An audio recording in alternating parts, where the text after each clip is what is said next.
2025 भर्तियों का वर्ष आज ही सुनिश्चित करें अपना सिलेक्शन और डाउनलोड करें तैयारी कर लो ऐप।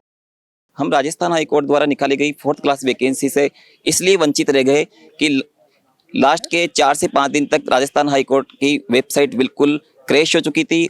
उसमें मेरे द्वारा बहुत बार प्रयास किए गए लेकिन एक बार भी मेरा रजिस्ट्रेशन तक नहीं हो पाया उसके अंदर। और मैं यहाँ पे दिखा सकता हूँ, मेरे पास OTP के हैं बहुत सारे। देखिए आप, कम से कम 50-60 बार मैंने प्रयास किए, 2 दिन से लगातार प्रयास किए, लेकिन मेरा फॉर्म सबमिट नहीं हो पाया।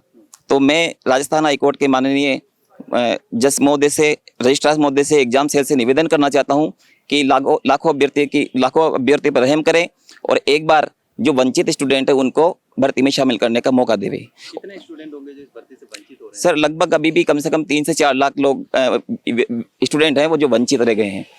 और मांग उठाने के लिए हमारे साथ बहुत सारे दूर दूर से आ गए हैं आज। और इसके लिए हमारे वकील साहब दक्ष एकेडमी के सर जो हैं वो, और द नगरी न्यूज चैनल का बहुत बहुत हार्दिक आभार, स्वागत, धन्यवाद। नमस्कार साथियों, मैं एडवोकेट शिवा नागर, राजस्थान उच्च न्यायालय जयपुर। 2 दिन पहले मेरे पास दक्ष एकेडमी सलूम्बर से फ़ोन आता है कि वकील साहब ऐसे ऐसे करके स्टूडेंट्स के 4th ग्रेड की वैकेंसी निकली है राजस्थान उच्च न्यायालय में। उसके फॉरम्स में लास्ट वीक जो था 21 से 26 तक, उस वीक के अंदर सर्वर का इशू था और जो जाति प्रमाण पत्र होता है उसमें माननीय उच्च न्यायालय द्वारा मांगा गया था कि अभ्यर्थियों द्वारा नवीनतम जाति प्रमाण पत्र पेश करना है।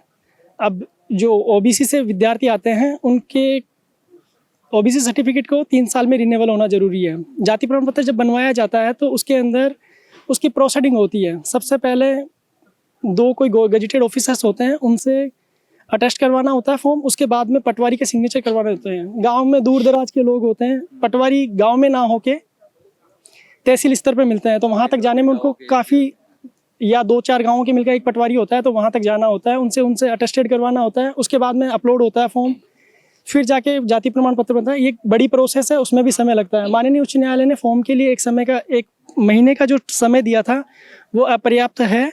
और मेरी तो यही गुजारिश है कि जो लास्ट वीक और अभी का मौसम है, बारिश का मौसम है, सर्वर में भी काफ़ी दिक्कत रही है, जिसके चलते विद्यार्थी अपना फॉर्म सबमिट नहीं कर पाए। तो माननीय उच्च न्यायालय रजिस्ट्रार एग्जामिनेशन को आज हमने एक आवेदन दिया है कि फॉर्म को रीओपन किया जाना चाहिए और पुनः विद्यार्थियों को एक मौका दिया जाना चाहिए, ताकि कई विद्यार्थी हैं जो इस फॉर्म भरने से वंचित रह गए, वो अपना फॉर्म भर सके। यही कहना चाहूँगा, धन्यवाद। देखिए सर, आज इतना सैकड़ों की संख्या में आप जनसैलाब देख रहे हो, इसका मुख्य कारण है कि Rajasthan high court group D form reopen, और इसके लिए कोई भी शिक्षक आवाज़ नहीं उठा रहा है, ना कोई नेता सामने आ रहा है और ना ही कोई बेरोजगार संघ के अध्यक्ष सामने आ रहे हैं। इस जनसैलाब को इकट्ठे करने में जो मुख्य योगदान रहा है वो राजस्थान के एकमात्र शिक्षक है दक्ष एकेडमी सलूम्बर, बिरदू राम जी यादव। उनका ये अतुल्य प्रयास है। इनके हाई कोर्ट ग्रुप D के फॉरम को रीओपन को लेकर के हमने कई सारे वकीलों से बात की, लेकिन सभी वकील पैसों के धनी हैं, कोई सामने नहीं आना चाहता। आप 2 चेहरा सामने देख रहे हो, चंद्रकांत जी चौहान और शिव नागर जी का आप चेहरा देख रहे हो। ये 2 वकील ऐसे हैं जिन्होंने विद्यार्थियों की समस्या सुनी और निःशुल्क ही काम करने को तैयार हो गई। हमने कई बार Rajasthan high court group D को लेकर मुख्य न्यायाधीश को ज्ञापन भी दिया है, लेकिन अभी तक कोई सुनवाई नहीं हो रही है। कुछ टीचरों का यह कहना है कि जब 1 महीना दिया था तो पहले आप कहाँ थे। लेकिन दूसरा सवाल ये भी आता है कि जब 1 महीना दिया है तो अंत समय तक साइड चलनी चाहिए।